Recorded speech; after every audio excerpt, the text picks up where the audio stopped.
안녕하세요. 저는 리더스 유학의 김진입니다. 오늘은 제가 미국 대학원 유학에 있어서 가장 기본적으로 아셔야 되는 지원 준비 베이직에 대해서 설명을 해드리도록 할게요. 최근 미국 대학원에 들어가는 유학생들의 어드미션 경향 말씀드릴 거고요. 기본적으로 아셔야 되는 내용을 그룹핑을 해서 한 4가지 말씀드릴 거고, 그 다음에 준비 일정에 따른 구체적인 준비, 각각의 준비에 대해, 개별 준비에 대해서 설명을 드릴 겁니다. 미국 대학원에 들어가는 유학생들이 요즘에 어떤 식으로 합격, 불합격이 되는지 어드미션 경향을 먼저 보실 텐데요. 최근 4년간의 미국 대학원에 들어가는 국적별 합격률 변화 추이를 표로 만든 것인데요. 미국 대학원 협회라는 곳에서 매년 미국 대학원에 지원하는 유학생들의 지원과 합격 등록률에 대해서 보고서를 내거든요. 저희는 여기서 지금 합격에 집중해야 되니까 합격률 수치만 모은 표입니다. 대학원에 들어가는 유학생 전체적으로 보면 이 수치는 지금 전년 대비 증가했느냐 감소했느냐를 나타내고 있어서 플러스면 전년 대비 늘은 거고 마이너스는 이제 주는 걸로 보시면 되세요. 유학생 전체를 보시면 지금 7에서 9%로 계속 상승하고 있고요. 대학원에 들어가는 한국 유학생의 입지가 현격히 줄어들고 있다는 걸 좀 알고 계셔야 되고요. 2013년의 기준으로 봤을 때 눈에 띄게 보이는 게 어떤 거세요? 인도 학생들이 너무 많이 들어오고 있는 걸 딱 보이실 거예요. 이 2013년 전에는 중국 학생들이 이렇게 20% 이상씩 전년 대비 증가를 했었는데 2013년부터 인도 학생들이 그 자리를 많이 차지하고 있고 중국 학생들조차도 합격률이 좀 줄고 있어요. 우리나라는 그냥 계속 줄고 있고. 그 이유는 영국하고 호주의 이민 정책이 좀 까다로워져서 인도 학생들이 그쪽으로 잘 못 간다고 합니다. 그래서 이제 그런 나라 대신에 이제 미국으로 선회하고 있죠. 근데 이런 정책이라는 게 단시간에 바뀌지 않기 때문에 이런 추세는 한 몇 년간 더 이어지지 않을까 생각합니다. 그래서 이제 여기 오신 여러분들은 이런 대외적인 상황을 좀 아시고 좀 더 치열하게 준비를 하셔야 되지 않을까 그렇게 생각합니다. 다음으로는 오늘 제가 준비한 내용 중에 사실 이 내용이 제일 중요하세요. 이 전후로 제가 말씀드린 거 다 잊어버리셔도 되는데 이 페이지만 확실히 알고 가셔도 남은 기간 동안 이제 준비를 하시는데 크게 흔들리지 않고 좋은 결과를 얻으실 수 있을 거라고 감히 장담을 해드립니다. 미국 대학원을 생각하는 데 있어서 이 2가지는 꼭 아셔야 되는데 하나는 상대평가라는 것과 그 다음에 2번째는 지원 전공과 학위에 따라서 해당 전공하고 그 프로그램에서 요구하는 자질이 다 다르다는 거예요. 그걸 정확히 아시고 거기에 선택하고 집중을 하셔야지 남들이 하는 거 모두 다 하려고 하시면 안 돼요. 지금 한 5개월 남았는데 그럴 시간도 없고요. 미국 대학원 지원은 그해에 해당 학위와 프로그램에 지원한 모든 지원자 중에서 입학 정원만큼 이게 중요하죠. 한 자릿수를 뽑을 수도 있으니까요. 그 정원만큼 상대적으로 제일 우수한 사람만 뽑는 그런 상대평가 방식이에요. 그래서 제가 이제 상담을 해보면 정말 우수한 지원자가 많습니다. 제가 일주일에 한 번씩 고대에 가서도 상담을 하는데 정말 학점이 다들 4.3, 4.5에 4.3 그런데 재수강 하시겠다고 막 그러시거든요. 그리고 영어도 잘하시죠. 요즘 교환학생 갔다 오시니까 영어도 잘하고 여러 경력을 쌓으셔서 본인이 어떤 포지셔닝인지 모르세요. 제가 이런 정도면 어디 갈 수 있습니까? 탑10 갈 수 있습니까? 이런 말씀하시는데 사실 이게 이런 상대평가이기 때문에 내가 아무리 우수해도 더 우수한 사람이 10명 뽑는데 20명이 지원하면 상대적으로 밀려서 떨어질 수 있어요. 그래서 이걸 좀 염두에 두셔야 돼요. 2번째는 여기는 넘어가겠는데 이 2개를 합쳐서 다시 말씀을 드리면 내가 지금 지원하려는 학위와 전공에서 어떤 자질을 요구하는지 정말 정확히 파악을 하시고 남은 기간 동안 내가 그걸 다 할 수 있는지 어느 만큼 할 수 있는지 객관적으로 파악을 하셔서 집중을 하시되 이만하면 돕겠지 하시면 안 되죠. 남은 기간 동안 그렇게 내가 지금 선택한 것들에 대해서 최대치를 끌어올려야 된다는 마음가짐으로 준비를 하셔야 돼요. 왜냐하면 상대평가니까요. 그럼 보편적으로 미국 대학원에서 합격, 불합격을 가르는 합격의 주요 요소를 살펴보겠습니다. 회색으로 왼쪽에 보이시는 GRE, 토플 이런 부분은 이제 객관적인 수치로 평가가 될 수 있는 부분이고요. 오른쪽에 오렌지 색깔로 지금 컬러링을 한 SOP나 추천서, 경력 등은 사실 주관적인 평가 요소가 되시죠. 이런 그 주관적인 것과 객관적인 숫자를 종합적으로 판단한다고 보시면 되세요. 이 각각의 중요도와 부연 설명 등은 저희 지원 가이드북에 제가 너무 자세히 써놨어요. 그걸 좀 잘 읽어보시면 될 것 같고요. 또 이 상담할 때 이 요소 중에 뭐가 제일 중요합니까? 이런 질문 또 되게 많으신데요. 제 대답 대신에 작년에 칸플란에서 200개의 그 대학원 프로그램에 152명의 입학 사정관들에게 설문조사를 해서 표를 그 홈페이지에 게재를 했는데요. 그 중에 이제 질문 2개만 뽑아왔어요. 그 입학 사정관들이 처음에 원서 리뷰를 할 때 뭘 먼저 보느냐랑 그 불합격에 가장 요인이 되는 킬러가 되는 요소가 무엇인가를 물어봤을 때 여기서 보시면 학점하고 GRE가 거의 합쳐서 70%가 넘죠. 2개 다. 뭐 순서가 바뀌긴 했지만 어쨌든 학부학점하고 GRE 점수가 중요하다. 근데 카플란이 시험 준비 기간이니까 약간 GRE가 과대평가된 면이 없지 않아 있겠지만 그럼에도 이 2가지 잣대가 미국 대학원에 와서 석사랑 박사 과정을 얼마나 그 성공적으로 수행할 수 있는지 없는지를 판단하는 객관적 그 기준이 되기 때문에 이건 어떻게 부정할 수는 없을 것 같아요. 근데 여러분들 지금 GRE 하고 계세요? GRE 잘 안 나오잖아요. 6개월씩 GRE만 해도 안 나오죠? GRE 지금 편차가 별로 없으세요. 결국 그 하향 평준화돼서 그 우리나라 학생들 같은 경우 GRE에서 변별이 없기 때문에 상대적으로 학점에 대한 중요성이 좀 커지고 대신 여기에는 없지만 토플이라는 그런 기준이 있으니까 그런 것도 다 종합적으로 판단하셔야 될 것 같아요. 자, 그럼 다음으로는 이런 요소별 중요도에 따라서 어떤 사람이 과연 내가 낸 서류를 심사하고 합격을 시킬지 불합격을 시킬지 결정하는지 보겠습니다.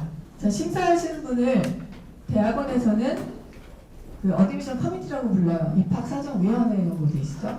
한 명이 뽑는 게 아니라 보통은 3명에서 5명, 그 다음에 그 디파트가 규모가 큰 데서는 뭐 10명씩 교수진들이 이제 심사를 하세요. 여기서 이제 주목하실 거는 여러분이 낸 서류를 보는 사람이 행정 직원이 아니라 교수님이라는 거를 언제나 유념해 두시고 서류 준비를 하셔야 돼요. 내가 쓴 모든 한 문장 한 문장을 교수님이 보시는구나. 그 다음에 한 사람이 보는 게 아니라 여러 사람이 보는구나. 그러니까 내가 너무 독특한 커널을 갖고 있으면 실패할 확률이 많죠. 그래서 좀 객관적으로 잘 준비되는 게 좀 중요하고요. 지금 여기 모이신 분들이 입장을 딱 바꿔서 내가 지원한 학생이 아니라 입학사정관이라고 한번 생각을 해보세요. 지금부터. 예를 들어서 브라운의 경제학과 그 박사 학생을 뽑는 커미티다. 그런데 우리 과의 정원이 이번에 15명인데 800명이 지원했어요. 이런 숫자는 정말 일반적인 숫자입니다. 그런데 커미티 5명이에요. 그러면 지금 800명 중에 15명만 뽑으면 되는데 웨이리스트까지 해도 뭐 45세에서 50명을 뽑을 텐데 그 800명을 수만을 매겨서 750등으로 떨어진 사람한테 당신은 750등이기 때문에 떨어졌습니다라고 밝힐 이유가 전혀 없어요. 붙였고 떨어졌고 웨이리스트밖에 없죠. 그러면 5명의 사람이 800명 심사를 할 때 그걸 다 읽으실 것 같아요? 안 읽습니다. 800명의 원서가 오면 처음에 이제 이니셜 리뷰를 하면서 막 떨어뜨려요. 막 300개씩 막 보지도 않고 SOP 여러분 열심히 써도 안 보실 가능성도 있어요. 왜냐하면 학교에서 내라는 서류 막 안 내고 좀 늦게 내도 되겠지 막 이런 사람들. 그리고 토플 100점 하라고 했는데 막 80점 갖고 그냥 해보면 어떻게 안 될까 막 이런 분들. 내라는 서류 옵셔널이거나 레커멘드인데 무시하고 안 내거나. 그 다음에 추천서에서 이 학생에 대해서 굉장히 부정적인 의견을 주는 추천서가 있었거나 특히 영어권에서 대학을 나온 분들은 우리나라 추천은 다 좋은 말 위주로 쓰시는데 좋은 코멘트를 해주시지만 이제 영어권에서 대학을 나오셨을 경우는 내용을 볼 수가 없고 있는 그대로 써주시기 때문에 사실 좀 그런 리스크가 있죠. 그래서 그런 것이 있을 때는 이제 그 15명한테 리뷰를 별로 그런 의미가 없잖아요. 여러분들은 여기에는 걸러지지 않도록 최소한 준비를 하셔야 되고요. 그래서 지금 800개 중에 지금 300개를 걸러냈으면 500개 남았잖아요. 커미티가 5명이면 한 분당 100명씩 이렇게 거의 할당을 한다고요. 지금 이 프로세스는 사실 모두 다 그런 건 아니고 과마다 좀 다를 수가 있겠지만 일반적인 걸 제가 말씀을 드리는 거고요. 그래서 한 명당 100개씩을 보시면서 이제 좀 더 디테일하게 보겠죠. 학점도 그냥 무조건 높은 게 아니라 이 사람이 지원하려는 전공이랑 세부 전공에 관련된 걸 많이 들었는지, 챌린징한 코스 들었는지, 그다음에 SOP도 좀 더 보실 거고, CV 이런 거 좀 디테일하게 봐서 한 사람당 20명씩을 뽑는다고 해보세요. 그럼 5명이 100명이 됐잖아요. 그러면 요즘은 온라인이기 때문에 이렇게 모이진 않아도 5명이 그 정보를 쉐어하고 이제 어떤 사람이 좋을지 그 안에서 순번을 정하죠. 뭐 만장일치로 이 사람을 꼭 뽑아야겠다는 사람은 최종 파이널 어드미션을 받을 가능성이 좀 커지는 거고요. 그렇게 해서 뭐 50명이 뽑혔다고 하면 그분들이 그런 쇼리스트에 들었을 때 그 인터뷰를 하자고 인비테이션이 갈 수가 있고요. 거기에 통과가 되면은 이제 파이널로 어드미션을 받으시는 그런 프로세스예요. 여기서 이제 커뮤니티마다 본인 색깔이 있고 선호도가 있기 때문에 보는 관점이 좀 다를 수 있는데 그런 개인적인 관점도 중요하지만 그 과에서 요구하는 게 아까 틀리다고 제가 베이직에서 말씀을 드렸는데요. 전공에 따라서 토플 100 이상을 못 받으면 지원이 힘든 과도 있지만 80점만 받아도 지원할 수 있는 과가 많은 전공들이 있어요.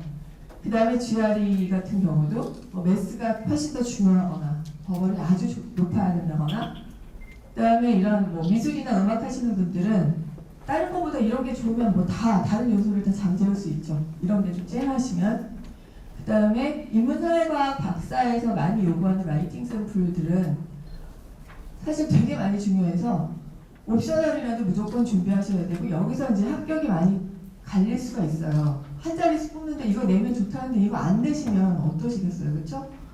그리고 지금 그 하신 그 표를 보니까 통계나 경제나 뭐 요즘에 많이 그 문의하시는 데이터 사이언스, 뭐 금융공학 뭐 이런 프로그램들에서는 그 매스 백그라운드 중요하니까 수학 선수 과목을 들었는지 안 들었는지가 또 중요해지고요.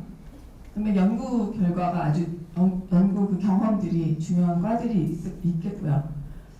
뭐 사회복지 같은 경우는 GRE 필요 없는 학교도 있지만 뭐 관련 실습이나 봉사활동 여부가 중요할 수 있겠고. 그래서 지금 내가 지원하려는 과가 GRE를 아주 고득점을 요구하지 않을 수 있는데 GRE에 매달려 있을 수도 있고요. 지금 토플이 안 나오는데 토플 105점 받으려고 시간을 허비하실 수도 있어요. 다른 거 해야 될 게 많음에도 불구하고. 그래서 정확히 무엇에 집중하셔야 되는지 보셔야 되고요. 다음으로 학위에 따라서는 석사는 보통 2자릿수 뽑고 뭐 국제관계 같은 경우 사실 3자릿수 뽑죠. 100명, 10명씩 뽑으니까요. 좀 이렇게 좀 많이 뽑는 편이고 박사는 한 자릿수나 많이 뽑아야 뭐 20명 안쪽 이렇게 뽑을 수도 있으니까 들어가는 경쟁률 자체가 다르고요. 석사는 이미 나온 성과보다는 포텐셜 위주로 본다고 보시면 되세요. 그래서 뭐 GR이라든지 뭐 학점이라든가 이런 거 보시고 공대 같은 경우 학부 연구생 경력이 있으면 좋으시고 그래서 보통 학교는 한 7개에서 15개 정도 지원하시는 게 일반적이세요. 그 다음에 박사는 이런 게 좀 리서치 익스피리언스 같은 거 좀 많이 필요하고요. 그리고 들어가는 문이 좀 적으니까 가능성을 충분히 스크리닝 하실 필요가 있어요. 그래서 컨택을 한다든지 좀 빨리 지원한다든지 가능하면 좀 많은 학교에 지원하시는 그런 전략을 쓰셔야 돼요. 여기 오신 분들 중에서 요즘에 석박사 통합으로 지원하신다는 분도 많으세요. 장학금 문제도 있고 그래서 이제 석박사를 하시겠다고 하는데 그럴 경우는 이 2개를 같이 보셔야죠. 그래서 난이도를 보면 석사보다는 박사에 더 가깝다고 보시면 돼요. 들어가시는 게 그렇게 만만하지 않습니다. 자, 빨리 지원하시는데 어떻게 지원하는지 구체적인 일정표를 볼게요. 박사 마감이 12월 1일부터 많이 시작이 되는데 지금 해마다 보면은 토플 미니멈은 자꾸 올라가고 있고 지원 마감일은 조금씩 빨라지고 있어요. 내가 지원하는 학교 마감이 12월 1일이다. 그러시면 지금 7월이니까 학교는 이미 찾고 계셔야 되고 박사 같은 경우는 컨택을 하시든지 컨택할 그런 머티리얼을 준비하셔야 되고 토플은 거의 마무리 단계만 끝나셨어야 돼요. GRE 맞물려서 하셔야 되고요. 그래서 찾은 학교 중에 학교를 선정하고 거기에 맞는 자기소개서나 추천서를 준비하시는 게 이제 지금 남은 이상적인 테이블인데 사실 이게 그렇게 빠른 건 아니고요. 그래서 이런 걸 참고를 해서 준비를 하시는데 그럼 빠른 지원은 뭔지 볼게요. 원서 마감이 12월 1일인데 자, 박사 지원자들이 보통 10월, 11월에 지원을 하세요. 왜냐하면 9월 1일부터 원서가 열려요. 그리고 뭐 어플라이가 가능한 학교도 있고 원서 창만 열리는 경우도 있는데 9월 1일부터는 이미 볼 수가 있기 때문이에요. 그래서 이제 지원들을 이때 하시고 제가 12월 1일인데 지금 여기까지 중간까지 표시를 한 것은 제가 11월에 막판을 냈을 경우에 학교에서 요구하는 서류들이 만약 10개라고 치면 온라인으로 보내는 원서가 마무리가 되려면 사실 자기소개서나 이력서 이런 것들이 다 준비가 돼야 원서가 완성이 돼요. 기본 인포만 써서 되는 게 아니라 그런 게 다 됐을 때 이제 서밋을 하고 그다음에 스코어를 보내야 되고 재정 보증 서류라든지 아니면 뭐 성적표라든지 그런 오프라인 서류를 보내게 됩니다. 이제 컨트롤할 수 있는 방향이 좀 다르기 때문에 실시간으로 하거나 시간이 하루 이틀 걸리거나 추천서 같은 경우는 본인이 컨트롤이 안 되죠. 추천인들이 보내주셔야 되니까요. ETS에서 스코어도 마찬가지예요. 이런 것들이 다 취합이 돼서 학교에서 리뷰를 시작하려면 그런 것들이 모두 다 컴플릿이 돼야 되는데 그게 잘 안 돼요. 막판에 지원하시면. 마감이 지나더라도 그게 모두 다 취합이 돼서 원서 리뷰가 시작됐는지를 확인하시는 작업이 무엇보다 되게 중요하세요. 그래서 제가 12월 중순까지 체크를 해줬습니다. 자, 학교 자체 방법은 가이드북에 자세히 나와 있어요. 그래서 시간이 많이 없기 때문에 제가 세세히 설명하지 않겠지만 자, 일단 웹서칭 하시는데 기본 랭킹 US 뉴스 랭킹은 저희 그 요학원에 배너 US 뉴스 있거든요. 거기 누르시면 다 전공별로 다 나와 있어요. PDF로 올려놨으니까 보시면 되고요. 그다음에 이제 어떤 교수랑 나로 맞는지 이런 것들을 좀 정리해 놓으시는 웹서칭 하셔야 되고요. 장학금 받고 가고 싶지만 장학금 받으시는 분 많지 않기 때문에 학위를 마치는 동안 재정적인 본인 상황에 맞는 학교 고르셔야 되고 그다음 환경적인 요소를 다 먼저 이런 걸 다 고르세요. 이런 걸 다 고려하신 다음에 그럼 벌써 많이 학교가 줄거든요. 그런 다음에 어드미션 리퀘어먼트를 그때 보시는 거예요. 먼저 토플 몇 점이고 GRE 몇 점이고 어디 가는 게 아니라 위에 상황이 다 맞는 학교 중에 어떤 걸 요구하는지를 마감일은 어떻다. 그리고 세세히 보시는데 이런 어드미션 요강뿐만이 아니라 이런 FAQ까지 다 읽으셔서 각 학교별로 표로 만드시는 작업이 중요하세요. 그리고 또 중요한 게 학교에서 요구하는 건 사실 그 미니멈이니까 미니멈이 중요한 게 아니라 우리는 지금 그 셀렉션 프로세스에서 두 번째 스테이지에서 상위 랭크가 돼서 최종 합격이 목표니까 실제 합격한 분들의 데이터들도 모으셔야죠. 학교 안에 FAQ에 그 합격자 평균이 나올 수도 있지만 외부에 뭐 고해커스라든지 미국 사이트지만 글래드 카페라든지 이런 데 가서 본인 전공이랑 학위 넣으시면 거기 이제 붙고 떨어진 분들의 데이터 올려져 있고 옆에 다이아몬드가 표시된 걸 누르시면 그 지원자가 올려놓은 본인의 뭐 GPA나 뭐 GRE 성적 이런 것도 보실 수 있거든요. 이런 걸 취합하셔서 엑셀로 자료를 만드시면 되세요. 내가 지원할 후보군의 학교를요. 뭐 많아도 상관없어요. 여기에서 이제 점수가 확장이 되면은 최종 지원할 학교를 정하셔야 되니까요. 이 표를 로드맵을 잡으셔서 이 학교들 중에서 가장 빠른 마감인 학교를 기준으로 스케줄링 하셔야 되고 제일 높은 토플 점수나 가장 까다로운 GRE 점수를 요구하는 데 맞추셔서 나머지 그 기간 동안 준비를 하시면 됩니다. 지금 박사 지원자들 교수 컨택 해야 되는지 말아야 되는지 말씀 많이 하시는데 저희는 반드시 하라고 지금 권해드리고 있는데 왜 그러냐면요.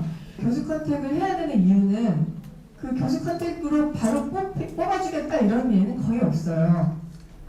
첫 번째 그 교수님, 박사 같은 경우는 특히 그 교수하고 그 리서치 인터레스트가 맞아야 되니까 그게 맞는지 한번 확인하는 거예요. 지원 전에. 그 다음에 더 중요한 거는 그 교수님이 박사를 뽑을 여력이 있는지 뽑을 가능성이 있는지 아니면 올해 못 뽑는지 확인하는 것도 중요해요. 올해 박사를 뽑을 수가 없는 사람한테 컨택도 하지 않고 그냥 원서를 뿌릴 수는 없잖아요. MIT SOP 가이드라인에는 컨택한 교수 있으면 그 내용을 언급하라는 가이드라인이 있습니다. 지금 버클리 사이트를 보면요. 어드바이저가 됐으면 하는 교수들이 누군지 쓰라고 돼 있어요. 그 다음에 너무나 친절하게도 그 패컬티 리스트에 별표가 표시된 사람이 올해 그 박사를 뽑을 수 있는 사람이에요. 별표 없는 사람에 대해 이런 거 하나도 안 하고 그냥 SOP에 별표 없는 교수님 계속 언급해봐야 그분이 GRE 만점을 맞은들 뽑힐 가능성이 없습니다. 그래서 컨택을 반드시 하셔야 되고요. 자, 어떻게 하는지 학교 웹사이트에서 좀 전에 보신 것처럼 패컬티 참조하시고 한 학교당 한 분 말고 한 분 이상 선정하신 다음에 시간이 되시면 그 교수님의 논문이나 CV 먼저 도와시고 본인 서류 준비하셔서 이메일로 이렇게 정리하셔서 보내시면 되는데요. 여기서 중요한 게 간단하게 간략하게 쓰라는 거예요. 제 샘플 보시면 내가 지금 어떤 상황이고 당신 연구에 어떤 관심이 있고 여기 보시면 그 내용이 있죠. 뽑을 수 있는지 이런 걸 확인하시는 거죠. 그럼 답변이 옵니다. 여기에 해당하는. 그리고 본인 CV가 아웃스탠딩 할수록 좋은 답변이 오겠죠. 그래서 이거 반드시 하셔야 되고요. 6가지 요소 중에 주황색으로 표시되는 것 중에 제일 중요한 SOP 이제 볼게요. 자, SOP는 제가 지금 타이브레이크라고 썼는데 그 셀렉션 프로세스에서 한 2번째쯤 가서요. 처음에 퍼스트 컷을 제외하고 이렇게 볼 때 비슷한 지원자 중에 누구를 좀 올려보냈으면 하는지 아니면 최종 합격에도 마찬가지예요. 비슷한 지원자 중에 누굴 뽑을지 결정하는 사실 되게 큰 영향력을 발휘합니다. 뭐 이렇게 잘 쓰셔야 되고 그 다음에 이게 창작물이 아니에요. 개인 창작, 소설이 아니기 때문에 현란한 문장력을 쓰는 게 중요한 게 아니라 여기 담긴 컨텐츠가 중요해요. 지원자의 과거의 준비, 현재의 상태, 미래의 계획들이 이런 4가지 영역이 골고루 유기적으로 이제 구성을 하셔야 되는데 이게 너무 추상적이다 이렇게 생각하시면 더 알기 쉽게 어드미션 커미티가 싫어하는 SOP 유형 5가지로 정리를 해볼게요. 자, SOP에 쓴 내용이 이력서나 추천서 이런 데 전혀 없다. 이상하죠, 사람이. 자기에 대한 다각도의 여러 가지를 얘기하겠지만 뭔가 하나의 플로어가 있으셔야 되고요. 그 다음에 이제 회사 다니시는 분들 많으세요. 회사 다녀서 회사 펀드 받고 가시는 분들 특히 이런 경우 많은데 선배들이 주는 주옥 같은 족보들이 막 몇 개씩 쌓여 있어서 어느 부분은 이분 거에서 막 짜집기를 막 하세요. 그러면서 글이 이상해지거든요. 그럴 이유가 전혀 없어요. 그래서 이런 남이 쓴 것 같은 느낌을 주는 것. 초점이나 그 프로그램에 특화되지 않는 내용은 다 똑같은데 학교 이름만 바꿔서 낸다든지 이거 읽는 사람이 누구죠? 교수님이 보시는데 바로 아세요. 별로 열정이 없고 의욕이 없고 의지가 없는 학생인 것을. 그래서 이러시면 안 되고 시간이 없을 때 이제 이런 미완성된 SOP가 나올 수 있죠. 내가 내기에도 찜찜해요. 글이 내 얘긴지 누구 얘긴지 모르는 상태에 쫓겨서 낼 때는 당연히 오류나 그 다음에 라이팅 전반적인 질이 좀 저하될 수가 있죠. 그래서 저희 유학원의 SOP 컨설팅 잠깐 소개를 해드리면 저희 전체 컨설팅 중에 가장 제가 공을 들이는 부분이기도 하고 제일 오랜 시간 투자를 하고 저희 학생들이 가장 또 만족도가 큰 그런 프로세스라고 보시면 돼요. 저희는 브레인스토밍을 할 때 본인 CV를 쓰게 하고 아까 학교 찾을 때 학교 서치를 했잖아요. 그러니까 어떠세요? 아까 얘기한 특화나 아니면 초점이 없거나 그 다음에 자기에 대한 그 통일성 없는 얘기가 나올 수가 없죠. CV를 쓰면 본인에 대한 정리가 일단 되시니까요. 그 다음에 이제 이 오렌지로 표시된 아웃라인이 제일 중요한데 저희가 이런 브레인스토밍 과정에서 한글 드래프트 작성할 수 있는 그 5가지 요소를 한글로 이렇게 편하게 작성하시는 매뉴얼이 있거든요. 거기에 대해서 좀 성실하고 좀 짜임새 있게 제출해 주시면 저희가 그 내용 안에서 글을 뽑아서 아웃라인을 구성해요. 저희가 그 글에서. 그러니까 유사해질 수가 없어요. 그 본인 글에서 쓰는데 그게 어떤 형식을 하지 않고 좀 자유롭게 쓰시는 본인의 글이기 때문에 아웃라인을 구성을 하고요. 그 다음에 그걸 반복 수정하죠. 수에 제한이 없습니다. 그래서 2번이면 끝입니다. 이게 아니라 본인 시간이 되고 열정이 있으면 계속 고치라고 해요. 그리고 이 한글로 최종 SOP가 나오기 전에 멘토한테 피드백을 받도록 하는데 이 멘토에 누가 제일 좋겠어요? 이 글을 읽는 사람이 아까 어드미션 커미티가 교수님이라고 했으니까 본인 추천서를 써주실 교수님이 가장 정확한 의견을 주시겠죠? 추천서를 부탁드리기 전에 그걸 한번 봐달라고 부탁을 드리면 좋은 그 어드바이스를 받지 않을까 싶어요. 그래서 최종 한글본이 완성이 되면 번역을 하고 저희한테 나가는 모든 서류는 네이티브가 프로프리딩합니다. 이런 그 전 과정이 최소한 한 달은 쓰셔야 되고 보통 한 2달 정도 여기에 이제 학교별로 다른 내용까지 합하게 되면 그런 학교별 편집을 하게 되면 사실 더 오래 쓰시게 되죠. 그 SOP는 지금 영문의 문제가 아니라요. 근데 영어를 얼마나 문장을 잘 쓰느냐가 아니라 다시 말씀드리지만 여기에 담고 있는 본인의 컨텐츠가 되게 중요하세요. 그걸 잘 쏟아내고 잘 정리하고 그다음에 그걸 좀 단정한 영문으로 만드는 과정이라고 보시면 되세요. 이제 추천서를 보면 우리나라는 이렇게 네거티브한 추천서 별로 없어요. 교수님들이 보통 드래프트를 써오라고 하시거든요. 그래서 이제 학교 측에서 추천서를 보고자 하는 것은 SOP에 쓴 본인의 이야기 말고 3명의 추천인으로부터 그 지원자의 아카데믹 포텐셜과 그 리서치 경험들, 그 다음에 퍼스널한 것도 보죠. 특히 박사는 학생이기도 하면서 연구 직원이기도 하잖아요. 퍼스널한 부분이 너무 맞지 않아도 문제가 되기 때문에 이런 것들을 모두 다 잘 얘기해 줄 수 있는 사람을 찾으셔야 돼요. 그러니까 뭐 친척 중에 뭐 장관님이 계신들 그분들이 이런 거 잘 모르면 별로 좋은 추천서가 아니고요.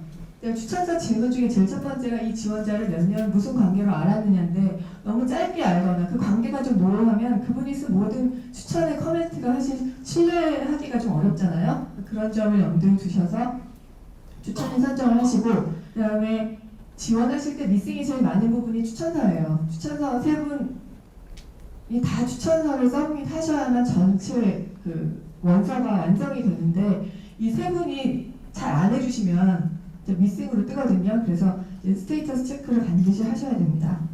오늘 예약하신 분 기준으로 보면 한 반 정도가 박사 지원자세요. 박사 지원자들은 파이낸셜 에이즈 신청을 다 하실 텐데 크게 두 개로 나누면 뭐 일하지 않아도 뭐 장학금을 주는 펠로우십이 있겠고 그다음에 티칭 조교나 연구 조교를 주당 몇 시간 하면서 이제 어시스턴십을 받는 크게 이제 두 가지를 볼 수가 있는데 저희 한국의 박사 지원자들이 보통 받는 건 이 어시스턴십하고 튜이션 웨이버가 결합된 형태로 많이 받으세요.